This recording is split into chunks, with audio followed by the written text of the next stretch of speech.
The alternate universe. The bizarro world. The Twilight Zone. When it comes to football, they are all quite real, if only in the mind of Dave Dameshek. This is not the NFL. This is the NFL.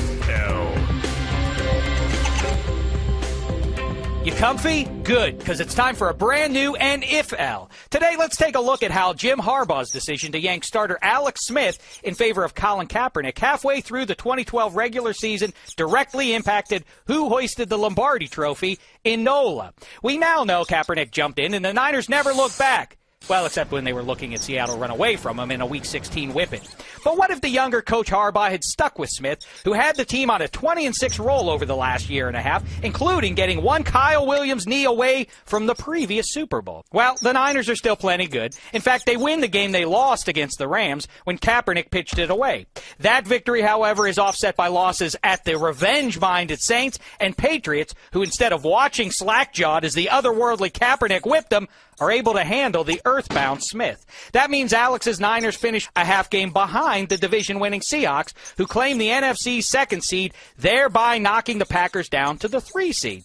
Seattle had the tiebreaker over Green Bay after a Hail Mary in Week 3, but I don't want to get too inside talking about one play you've probably never even heard about, right?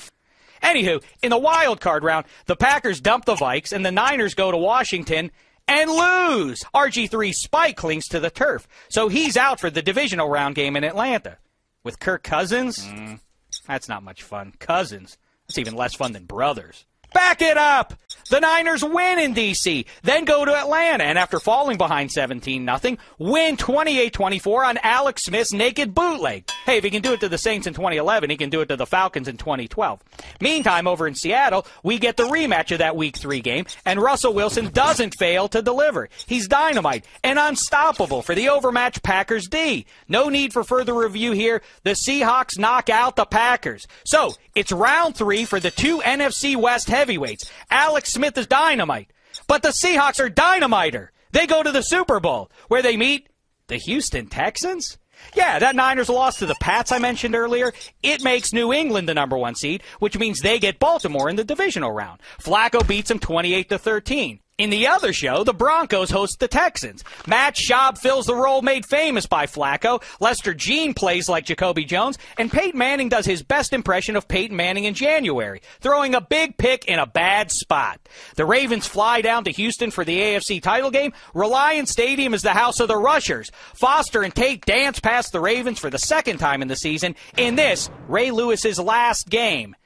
What? You think Matt Schaub can't get to a Super Bowl? I got 2 words for you. Flacco.